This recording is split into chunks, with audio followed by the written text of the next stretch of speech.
I'm national correspondent Kayla Gaskins in Washington. Secretary of State Marco Rubio met with Mexican leaders Wednesday as the White House cracks down on drug cartels.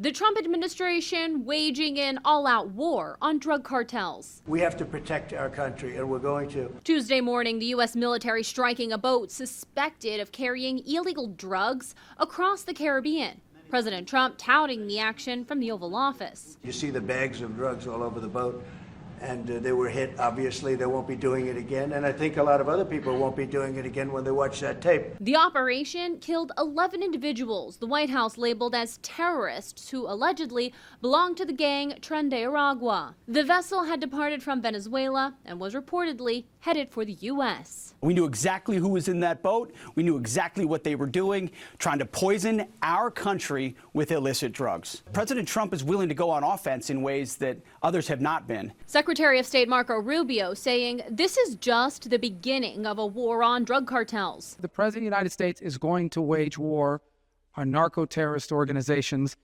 This one was operating in international waters, headed towards the United States to flood our country with poison. And under President Trump, those days are over. On Wednesday, Rubio visited Mexico City to meet with President Claudia Sheinbaum. They discussed securing the border and combating drug cartels. The meeting comes after Mexican leaders have expressed concerns over the United States infringing on their sovereignty. The last time I checked, we don't need another country's permission to safeguard our own national security. Sinclair spoke with former acting commissioner of U.S. Customs and Border Protection, Mark Morgan. That's exactly why the president labeled the cartels a terrorist organization. Now, look, we could debate whether that there's substance behind that or not. It doesn't matter, because what it does show how serious the Trump administration is taking the cartels.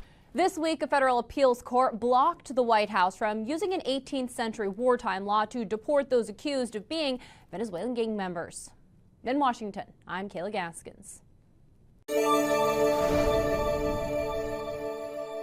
I'm national correspondent Kayla Gaskins in Washington. President Trump's war on drugs is looking more like an actual war.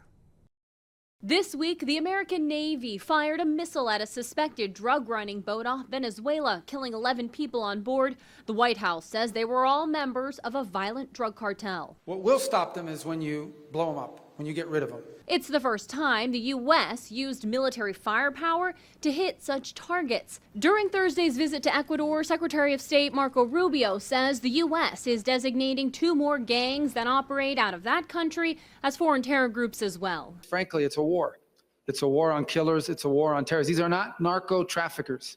These are narco terrorists who terrorize the countries they operate in. The administration's reclassification of cartels as terrorists broadens military authority to kill the suspected traffickers before their fentanyl, cocaine, and other dangerous substances reach the U.S. To make sure that we don't have more children dying of fentanyl, more power to them. And if it takes the president going and showing a standard of force in those regions that are supporting of it, I'm fine with that too. Some on Capitol Hill, though, expressing concerns, including Republican Senator Rand Paul. You might ask the question, where does it end? Are we the world's policemen, the international policemen? Rubio said the drugs aboard the vessel were likely on their way to Trinidad or elsewhere in the Caribbean. Trinidad and Tobago's prime minister praised the strike, saying the pain and suffering the cartels have inflicted on our nation is immense. I have no sympathy for traffickers. The U.S. military should kill them all violently. Barbados's leader has reportedly asked Rubio for advance notice of future strikes, warning that unilateral actions could have serious regional impacts. Defense Secretary Pete Hegseth called Venezuelan dictator Nicolas Maduro the kingpin of a narco state, and under the new U.S. policy, he could be targeted for assassination.